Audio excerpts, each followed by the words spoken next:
And on behalf of Taiwan Society of Emergency Medicine, I would like to thank ACEP to organize this global village, and it's a great platform to enhance the international collaborations between societies, and a great way to know each other and enhance further understanding and collaborations.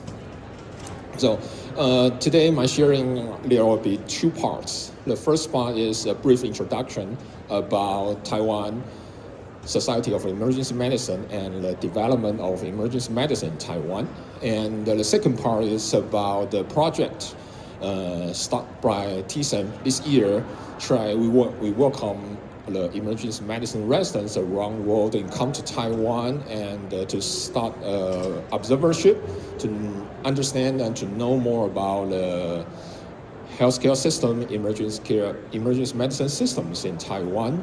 And also we hope in the future, maybe someday, one day, the residents, emergency medicine residents in Taiwan can have the opportunity to go to other countries to do the same observerships, okay, to mutually will enhance the international understanding and the collaborations. Okay, here's a brief introduction about the Taiwan Society of Emergency Medicine and emergency medicine development in Taiwan. And the society was established in 1994. The focus of Taiwan Society of Emergency Medicine is to enhance the quality care of emergency medicine and to enhance the development of emergency medicine as an independent specialty in Taiwan. So in 1998, emergency medicine became an independent medical specialty in Taiwan.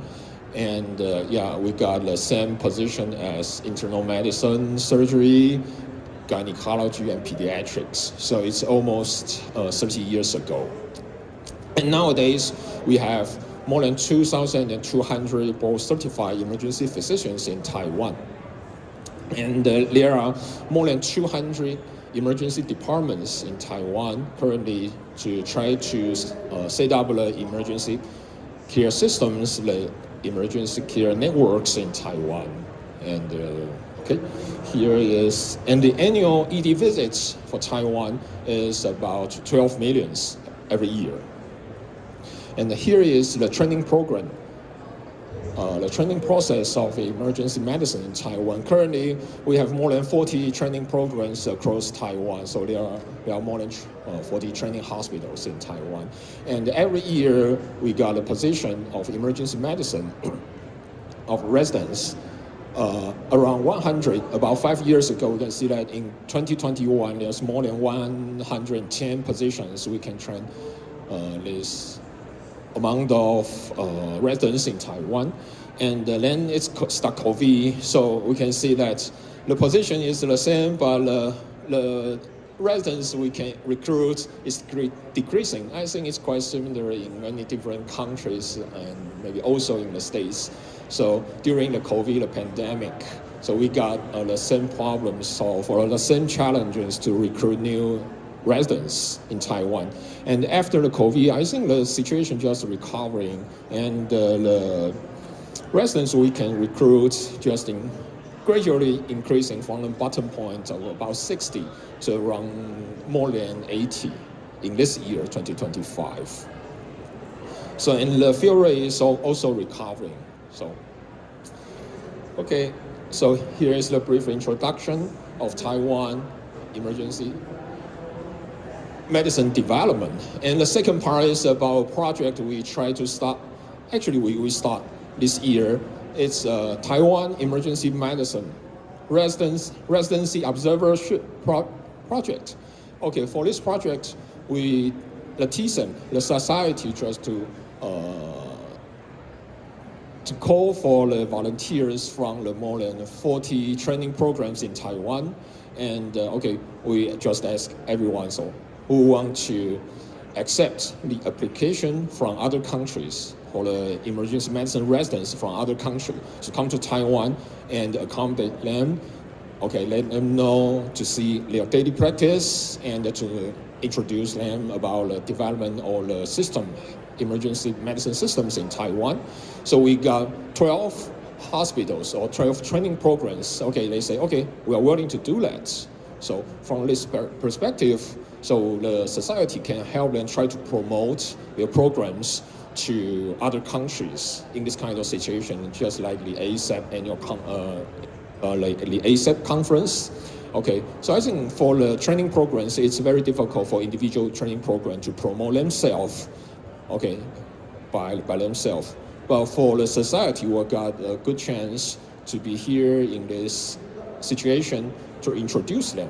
So Taiwan Society of Emergency Medicine just played a hub role, okay, try to organize and to facilitate the promotion for them.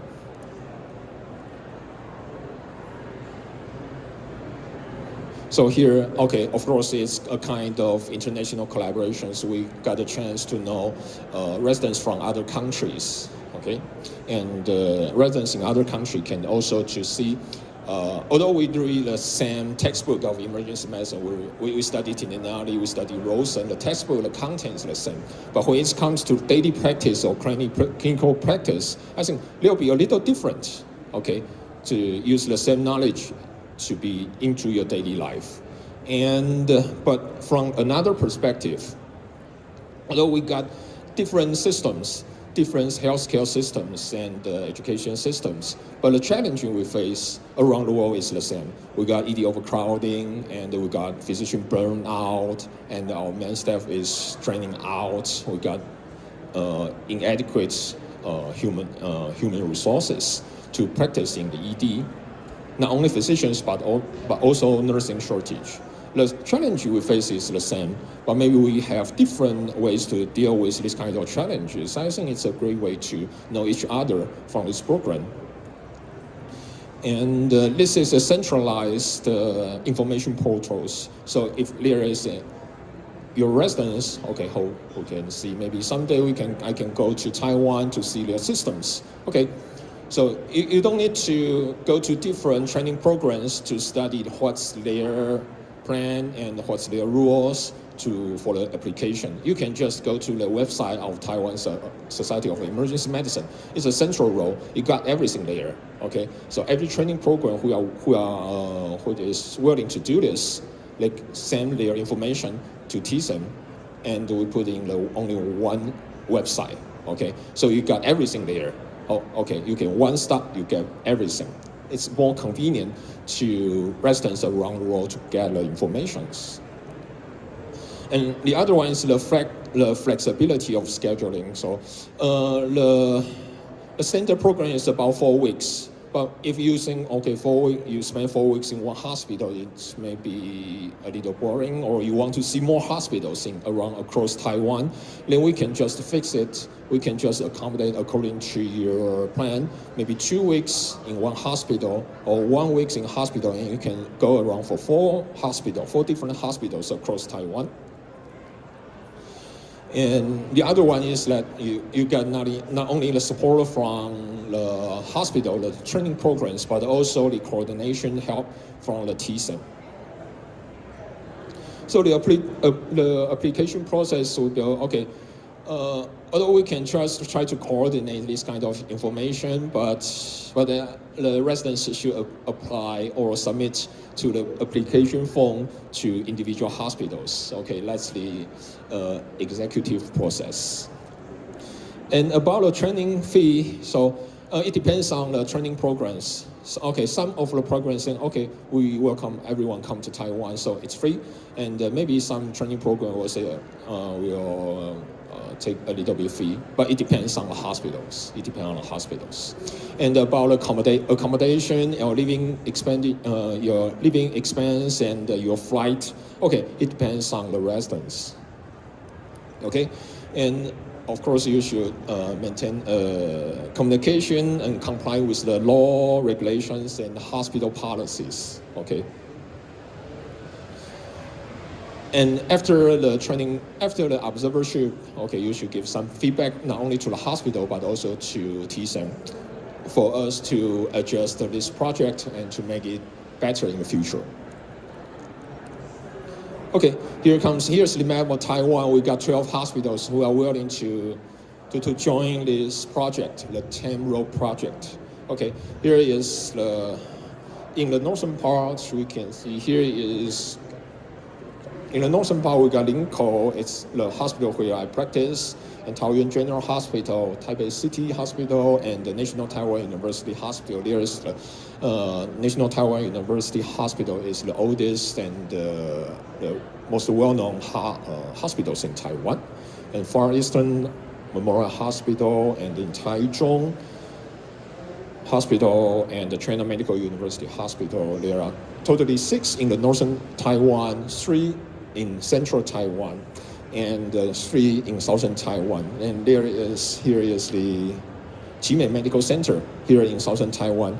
That is where our president of Taiwan Society of Emergency, Dr. Xu Jianqing, he just practiced there. And the Kaohsiung Medical University Memorial Hospital. So totally there are 12 hospitals who are willing to join this project. So if any residents from your country who try to come to Taiwan and to see different hospitals, not only northern but central, also southern Taiwan, okay, you are welcome. Okay, we got different hospitals across Taiwan. For the eastern part of Taiwan, there are medical centers and residents training programs there, but currently they are not. They do not join this project yet. So, but you still can go to the eastern part of Taiwan. That's the most beautiful part of Taiwan. Lots of national parks. You can join hiking, and there is a famous Tairoko Gorge there. So you can still go there just for visiting.